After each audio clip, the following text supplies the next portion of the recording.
saksi di sidang Sakatatal, Pak Rudiana juga ikut menangkap dan menganiaya. Menangkap dan melakukan penganiayaan. Bisa sekali sampaikan dari Bapak Ridwan, saya nggak. Dia hanya 15 menit. Bohong kalau saya menilai membandingkan dengan putusan pengadilan. Jadi kalau jawaban Pak Rudiana diajak ke kantor baik-baik, saya menilainya Pak Rudiana itu bohong.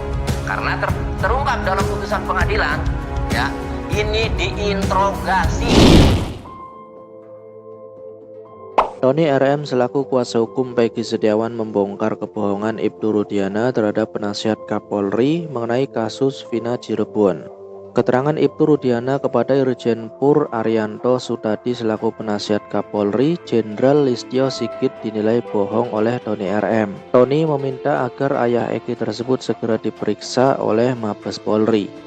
Diketahui Irjen Pur Arianto Sutadi mengaku sudah berbicara dengan Ibtu Rudiana melalui sambungan telepon. Pensiunan bintang 1 tersebut menanyakan kepada Ibtu Rudiana mengenai berbagai tudingan yang diarahkan kepadanya terkait kasus Vina Cirebon 2016 silam. Ibtu Rudiana membantah bahwa dirinya terlibat dalam penganiayaan terhadap para terpidana dan mengaku hanya memeriksa selama 15 menit. Rudiana juga membantah bahwa dia telah memaksa para tersangka untuk mengaku.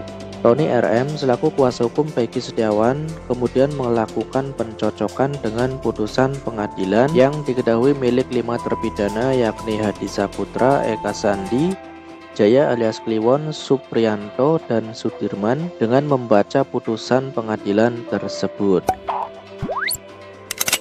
Kalau dia hanya 15 menit, bohong kalau saya menilai membandingkan dengan putusan pengadilan. Dalam kanal YouTube-nya, Tony RM mengulas pertanyaan Ibtu Rudiana tersebut dan didapati hasilnya adalah bohong. Mulanya dia menyebutkan bahwa dalam putusan atas 5 terpidana tersebut, Ibtu Rudiana mengakui jika di tanggal 31 Agustus 2016 sekitar pukul 10 WIB dia yang merupakan saksi bersama rekannya mencari informasi ke teman-teman anak saksi.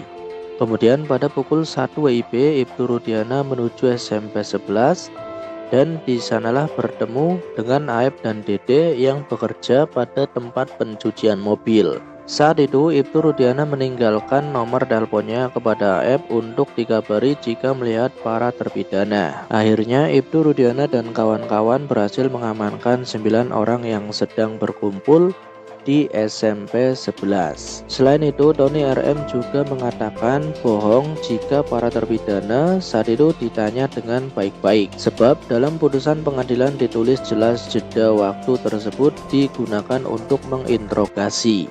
Terkait dengan hal itu, bisa disimpulkan jika Ibtu Rudiana dianggap berbohong oleh Tony RM soal waktu mengamankan yang hanya 15 menit sebelum diserahkan ke reserse atau reskim.